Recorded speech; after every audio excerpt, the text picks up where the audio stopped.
Hello dear students, it's Kiran. Today I'll give you general informations about India.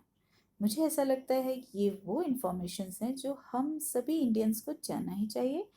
हो सकता है आप बहुत कुछ जानते होंगे, लेकिन फिर भी इस वीडियो में आपको कुछ ना कुछ नई इन्फॉर्मेशन ज़रूर मिलने वाली है और अगर सारी इन्फॉर्मेशन जानते हो तो कोई बात नहीं, रिवीजन ही कर लो। So dear, let's start. सबसे पहले मैं यहाँ बात कर लूँ लैंड एरिया के बारे में कि इंडिया के पास कितना लैंड एरिया, इंटरनल एरिया जो है, जो बाउंड्रीज के अंदर का जो एरिया है वो है।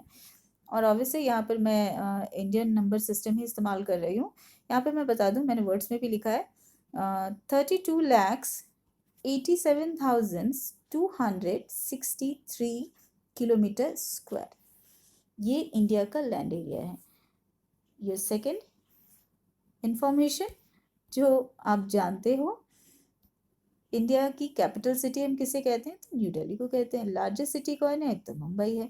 टोटल पॉपुलेशन मैं यहाँ आपको बता दूँ, मैंने इसे गवर्नमेंट के साइट से लिया है जो कि एक्चुअली 2018 का अपडेटेड वहाँ शो कर रहा है और 18 ही वहाँ पर था। तो इसलिए मैंने सर्च तो किया बट ये इन्फॉर्मेशन लास्ट मुझे मिली। तो मैं यहाँ आपको बता दूँ कि ये जो है इसमें 1,35,42,280 पीपल हैं। ये है टोटल पॉपुलेशन इंडिया की। और लाइफ एक्सपेक्टेंसी यहाँ मैंने डाला है, स्पेशली जो इकोनॉमिक्स पढ़ रहे हैं उन्हें ये पता है या पढ़ चुके हैं उन्हें ये पता है, फिर भी मैं थोड़ा एक्सप्लेन कर दूँ। Life expectancy that mean average Indians कितना जीते हैं, तो 68.8 ईयर्स, दैट मीन 69 ईयर्स। तो ये एवरेज निकाला गया है। बहुत से लोगों को ये कन्फ्यूज़न होता है कि नहीं अभी तो कम लोग जिंदा रहते हैं, फिर इतना कैसे है? तो डियर मैं ये बता दूँ कि एक्चुअली अभी बहुत सारी फैसिलिटीज़ आ गई हैं, बहुत सारी मेडिसिन्स डेवलप हो गई हैं, तो लोगों की उम्र इतनी एवरेज हो गई है। एवरेज कहा गया है, इसका ये मतलब तो आप समझते ही हो, कुछ लोग इससे पहले भी मरते हैं, डेथ हो जाती है उनकी, कुछ लोग इसके बाद भी रहते हैं। तो ओवरऑल जो एवरेज निकाला गया है वो इतना है। नेक्स्ट भी आप जानते हो बहुत अच्छे से, दैट इज़ करेंसी। इंडिया की क्या करेंसी है? तो ऑब्वियसली रुपीज़ है। ऑफिशियल लैंग्वेज ये भी आप जानते हो कि क्या लैंग्वेज है? हिंदी एंड इंग्लिश, इन दोनों लैंग्वेज का इस्तेमाल हम करते हैं ऑफिशियली। नेक्स्ट जो है ये भी आप जानते हो, बट थोड़ा सा मैं ज़रूर एक्सप्लेन यहाँ कर दूँ कि रिलीजन इंडिया में सभी धर्म के लोग रहते हैं। हिंदुज़म ज़्यादा है 79.8%, कहीं कहीं 80 भी दिया है और इससे भी आप 80 कंसिडर कर सकते हो। इस्लामिज़म जो है वो 14.2% है, क्रिश्चियनिटी 2.3% है, सिख धर्म को मानने वाले 1.7%, बुद्ध धर्म को मानने वाले 0.7%, जैन धर्म को मानने वाले 0.4%। अदर्स जो हैं, थोड़ा मैं क्लियर करूं आपके लिए, अदर्स जो हैं 0.7% हैं। ऑब्वियसली अदर्स कौन है? तो जैसे यहाँ पारसी का जिक्र नहीं हुआ और ऐसे बहुत सारे छोटे छोटे धर्म को मानने वाले हैं जिनको यहाँ अदर्स के तौर पे डेटा दिया गया है। और यहाँ पर कुछ अनएफिलिएटेड भी है। ये अनएफिलिएटेड का सीधा सा मतलब है 0.2% ऐसे भी लोग हैं जिनके धर्म का पता ही नहीं है कि वो कौन सा धर्म मानते हैं। तो अब बात ये आती है, और अगर आप इसको कैलकुलेट करते हो ना तो ये 100 निकल जाएगा। आप करके देख लेना, मैंने चेक किया है, अब आप चेक कर लो।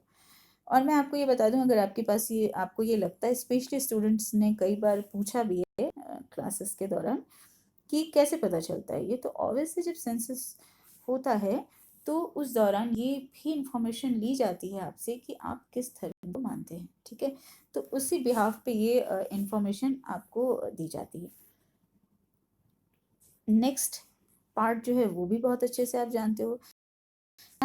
ऑलमोस्ट जो है ये 3 हैं इनको आप जानते हो। 26 जनवरी एज रिपब्लिक डे, 15 अगस्त एज इंडिपेंडेंस डे, 2 अक्टूबर एज महात्मा गांधी बर्थडे। और नेक्स्ट इन्फॉर्मेशन है हमारे यहाँ किस तरह की गवर्नमेंट है। तो हमारे यहाँ जो गवर्नमेंट का फॉर्म है वो एक्चुअली हम बोलचाल की भाषा में तो पार्लियामेंट्री फॉर्म ऑफ गवर्नमेंट कहते हैं, लेकिन अगर इसे देखा जाए तो हम फेडरल पार्लियामेंट्री कॉन्स्टिट्यूशनल रिपब्लिक भी हम अपने आप को कहें, क्योंकि हमारे यहाँ सिस्टम में पावर का डिस्ट्रीब्यूशन तो है। जैसे सेंट्रल गवर्नमेंट अपने पावर को स्टेट गवर्नमेंट के साथ शेयर करता है, स्टेट गवर्नमेंट अपने पावर को local government that means municipalities और पंचायत के साथ शेयर करता है। तो हमारे यहाँ जो इस तरह की चीज़ है, बट कॉमनली हम ये कहते हैं हमारे यहाँ पार्लियामेंट्री फॉर्म ऑफ गवर्नमेंट है। और ऑब्वियसली नेक्स्ट जो है वो हम सब ज़रूर जानते हैं, हमारे जो प्रेसिडेंट हैं, करंट प्रेसिडेंट श्री रामनाथ कोविंद जी हैं। ऑब्वियसली ये करंट डेटा है आपके पास। और प्राइम मिनिस्टर जो हैं श्री नरेंद्र दामोदर दास मोदी हैं। अब यहाँ से जो मैं जानकारी देने वाली हूँ इसमें कन्फ्यूज़न शुरू होगा, ठीक है। अब तक जो जानकारी आपने हासिल की वो आप जानते थे। अब यहाँ भी आप ऐसी बहुत सी चीज़ आपको लग सकती है कि आप जानते थे, लेकिन जो थोड़ा कन्फ्यूज़न उसे मैं क्लियर करूँ। आप देख रहे हो यहाँ मैंने हाईएस्ट पिक लिखा है, इंडिया की हाईएस्ट पिक, ठीक है। इंडिया के बारे में हम बात कर रहे हैं, कंचनजंगा। कंचनजंगा को मैंने लिया है, जबकि आप पहले से जानते हो कि माउंट एवरेस्ट और केटू के बारे में आप जानते हो, लेकिन डियर ये एक्चुअली ये जो है इंडिया का हिस्सा नहीं है, ये इंडिया में नहीं है, सॉरी शायद। अब यहाँ पे मैं आपको बता दूं कि हाईएस्ट पिक जो है इंडिया का दैट इज कंचनजंगा, जिसकी हाइट क्या है 8586 मीटर एबव सी लेवल। ये वाली मेरी टाइपिंग मिस्टेक है, इसे सी आप कंसीडर करना, सी लेवल। ये थर्ड हाईएस्ट माउंटेन पिक है इन द वर्ल्ड, पूरी दुनिया में ये तीसरे नंबर पे आता है, लेकिन यही जो है एक्चुअली हमारे देश के अंदर है, ठीक है।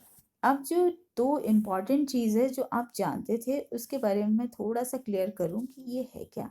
तो एक्चुअली ये माउंट एवरेस्ट जो है वो हाईएस्ट जो है माउंटेन पिक है पूरी दुनिया का, अर्थ का, पर ये एक्चुअली नेपाल और चाइना के बॉर्डर में है।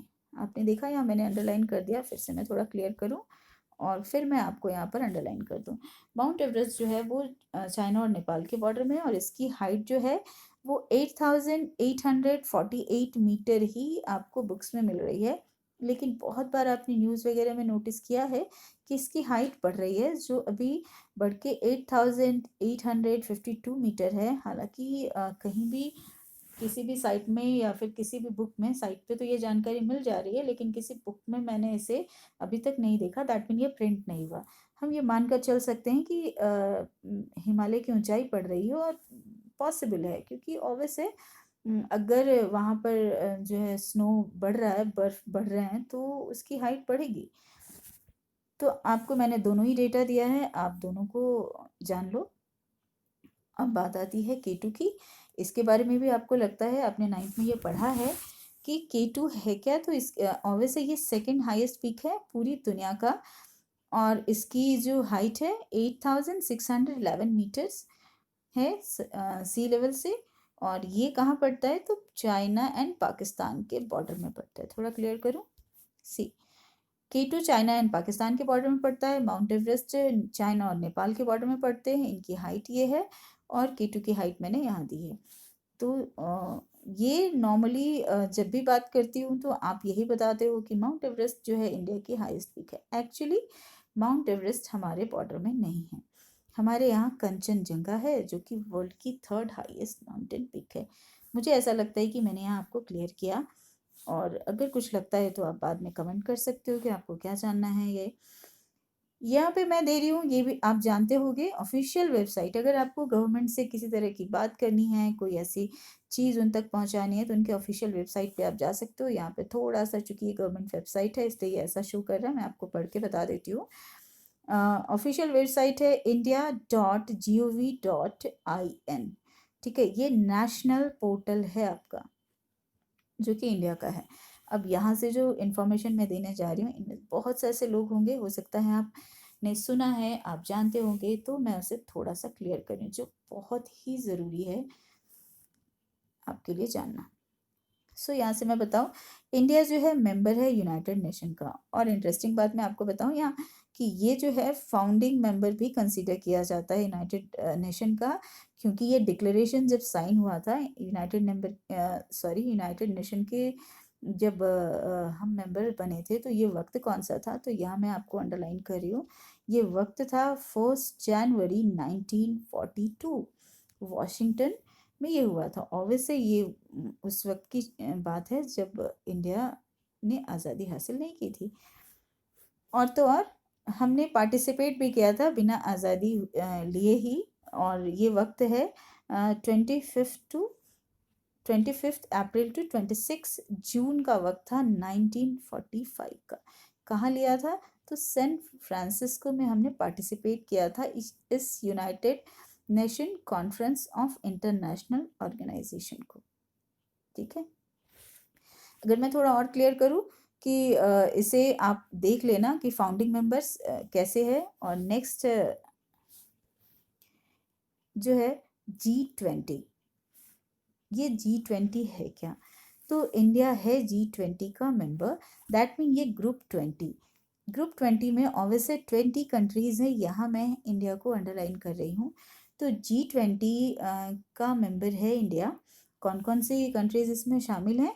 तो आप देखो, Argentina, Australia, Brazil, Canada, China, European union, France, Germany, India, Indonesia, Italy, Japan, Mexico, Russia, Saudi Arabia, south Africa, south Korea, Turkey, UK and USA. थोड़ा क्लियर करूँ मैं, आप यहाँ देख रहे हो, ये है इंडिया, यानी ये G20 ग्रुप है 20 कंट्रीज़ का। ठीक है, और उसको यहाँ पर सिंपली यहाँ मैंने डाला है, ये इम्पॉर्टेंट कंट्रीज़ हैं। और मैं इसके बारे में थोड़ा और डेटा डाल रही हूँ, जैसे मैंने बताया आपको कि एक्चुअली इसमें मैं कुछ ऐसे इन्फॉर्मेशन भी डाल रही हूँ जो इनडायरेक्टली या डायरेक्टली जो है डेफिनेटली इंडिया से मैच हो रहा है या इंडिया के लिए ज़रूरी है। G20 कंट्रीज़ क्या हैं, क्या रिप्रेजेंट करते हैं? तो आप देखो, यहाँ मैंने एक डेटा दिया है, G20 countries together around 90% of global GDP। अब जिन्होंने इकोनॉमिक्स पढ़ा है या ज्योग्राफी में भी ये चीज़ आती है, 9-10 दोनों के लिए, तो मैं बता दूं ग्रॉस डोमेस्टिक प्रोडक्ट। इनफैक्ट इसके बारे में थोड़ी डिटेलिंग मैं दे चुकी हूँ आपके सब्जेक्ट में, तो यहाँ पे मैं बहुत डिटेलिंग नहीं दे रही हूँ क्योंकि मुझे आगे फैक्ट देना है। तो यहाँ मैं बता दूँ आपको कि G20 वो कंट्रीज़ हैं जिसमें इंडिया भी शामिल है। ऊपर मैंने इनका नाम आपको बताया, मैं थोड़ा सा फिर से स्लाइड कर देती हूँ कि आप वहाँ भी देखो, और G20 का ये कंट्रीज़, और प्लस मैं जो यहाँ बता रही हूँ ये भी आप चेक करो। पूरी दुनिया का जो GDP है, ओनली ये 20 जो G20 के ये जो कंट्रीज़ है ना, 90% पूरी दुनिया का जो GDP है उसमें हम अपना साथ दे रहे हैं, हमारा योगदान है, हम भी उनमें से एक इम्पॉर्टेंट हैं, मेंबर हैं। नेक्स्ट जो आप देख रहे हो, 80% ग्लोबल ट्रेड, पूरी दुनिया का 80% जो ग्लोबल ट्रेड है वो ओनली ये 20 कंट्रीज़ जो हैं G20 है वो कर रहे हैं, जो बहुत बड़ी बात है। और इनमें से 2/3 जो आप देख रहे हो पूरे वर्ल्ड का पॉपुलेशन भी है, यानी इन्हीं 20 कंट्रीज़ में पूरी दुनिया का 2/3 पॉपुलेशन स्टे कर रहा है। ओके, अब जो मैं नेक्स्ट इंफॉर्मेशन दे रही हूँ G8 के बारे में मैंने यहाँ लिखा है, लेकिन डियर मैं ये आपको बता दूँ कि इंडिया एक्चुअली G8 का मेंबर है ही नहीं। फिर मैंने ये टॉपिक क्यों डाला?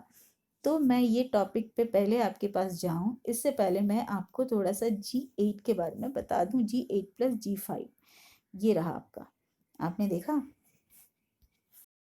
अब यहाँ पर जो मैंने आपको कुछ टॉपिक दिया है इसको मैंने कट किया था कि G8 के मेंबर हम नहीं हैं, हम एक्चुअली हमारा योगदान जो है G8+5 के लिए है। तो वो हम देखें, पहले हम G8+5 देख लें। तो G8+5 जो है, इसमें जो 5+ है इसमें हम शामिल हैं, हम G8 में शामिल नहीं हैं। G8 जो है वो 8 ऐसे डेवलप्ड कंट्रीज़ का समूह है, जो कि मैं यहाँ फिर एक बार आपको दिखाऊं वो कौन कौन से। G8 में 8 कंट्रीज़ हैं, और ऑब्वियसली ये जो है इंडस्ट्रियलाइज कंट्री कंसीडर किए जाते हैं, बहुत ज़्यादा हाईली इंडस्ट्रियलाइज्ड कंट्री कंसीडर किए जाते हैं। कौन से हैं? तो एक बार G8 में इंडिया शामिल नहीं है, पर ये जान लो, France, Germany, Italy, United Kingdom, Japan, the United States, Canada, Russia, ये 8 हैं। फिर से मैं क्लियर करूं, तो यहाँ कर रहे हो तो आपको फिर से कर लेना है, ये यहाँ से यहाँ तक 8 वो कंट्रीज़ हैं, G8 कंट्रीज़ हैं। ये आपस में एक्चुअली ये 8 लोगों का ये समूह है, 8 कंट्रीज़ इसमें शामिल हैं। ये बहुत ही हाईली इंडस्ट्रियलाइज़्ड एरियाज़ हैं पूरे वर्ल्ड के। तो ये एक्चुअली ग्लोबल इश्यूज़ और इकोनॉमिक ग्रोथ पे आपस में बात करते हैं, और ये जो है ऑब्वियस है, ये भी एनुअली अपनी मीटिंग अरेंज करते हैं। पर हम लोग यहाँ G8+5 के बारे में बात करें। G8+5 एक समूह बना था 2005 में, बट ये जो है मैं यहाँ अंडरलाइन कर रही हूँ, ये प्रैक्टिस जो है बहुत शॉर्ट लिव्ड रहा, बहुत लंबा नहीं चल पाया। तो ये क्या था, G8+5 जो 2005 में शुरू हुआ था, यूके गवर्नमेंट के द्वारा ये इनिशिएट किया गया था ये प्रैक्टिस, और इन्होंने इनवाइट किया था 5 लीडिंग इमर्जिंग मार्केट्स, ठीक है, उनमें से एक हम है, ये 5, और 5 इमर्जिंग मार्केट में हम शामिल थे, ये हम हैं इंडिया। तो यूके ने ऐसे 5 कंट्रीज़ को चूज़ किया था जो एक्चुअली हमारे लिए उनके लिए हम बहुत इमर्जिंग मार्केट थे, और हमारे लिए भी ये अच्छा था, क्योंकि ग्लोबलाइजेशन हम पढ़ रहे हैं, तो ग्लोबलाइजेशन में इसका बहुत बड़ा योगदान होता। लेकिन ये बहुत लंबा चला नहीं, ये फिर आगे कंटिन्यू नहीं हो पाया, और ये वो कंट्रीज़ हैं इसमें शामिल, ठीक है। अब आपको मैं फिर ऊपर दिखा दूं, ताकि मैंने इसको क्यों G8 को शामिल किया था। G8 को सिर्फ मैंने G8+5 के लिए थोड़ी जानकारी दे दी आपको, कि G8 actually highly industrialised Nations के ग्रुप है, जो यहाँ से यहाँ तक हैं। आप चाहो तो आप राइट डाउन कर लेना। और इन्होंने जो है हम जैसे इमर्जिंग कंट्रीज़ को इनवाइट किया था, तो वैसे इमर्जिंग जो है बहुत लीडिंग इमर्जिंग मार्केट था, दैट मीन यहाँ का मार्केट बहुत बड़ा है उनके लिए, ताकि वो यहाँ अगर ऐसे कंट्रीज़ में जाकर अपने जो है ट्रेड को बढ़ा सकें, तो उनमें से Brazil, China, India, Mexico and south Africa. That's it.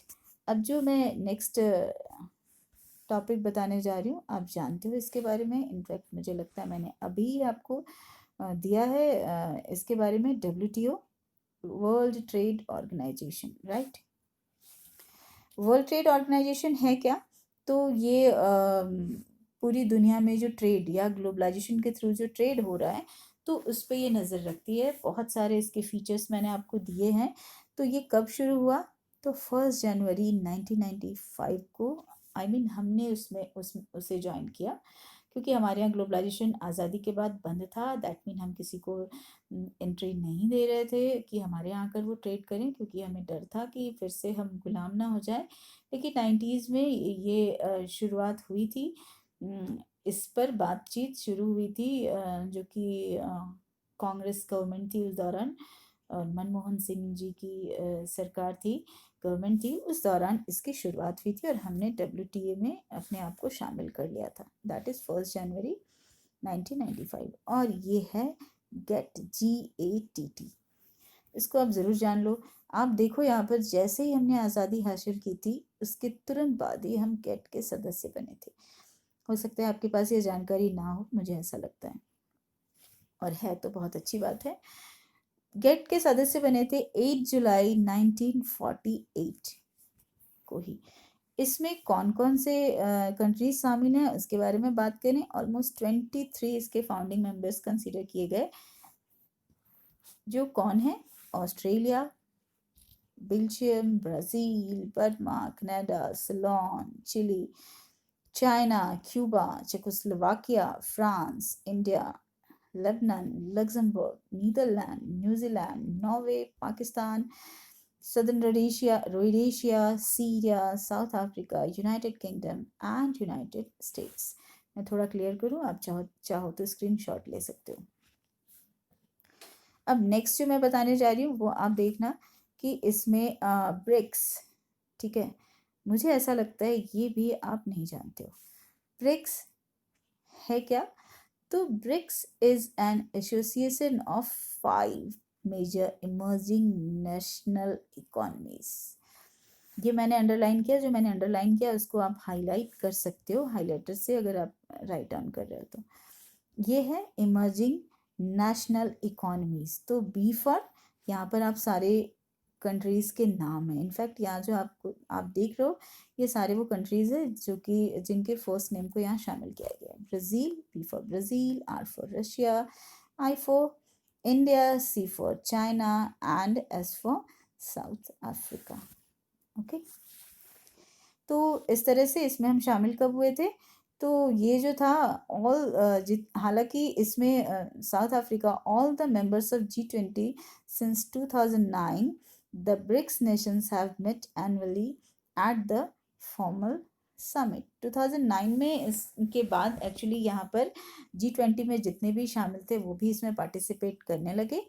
But actually BRICS बना था इन्हीं 5 जो है नेशंस के साथ, जो कि एक्चुअली इमर्जिंग नेशनल इकोनॉमीज को दिखा रहा था, या फिर ये माना जा रहा था कि ये बहुत बड़े स्कोप दे रहे हैं जहाँ पर ट्रेड्स जो है डेवलप किए जा सकते हैं ग्लोबलाइजेशन के थ्रू।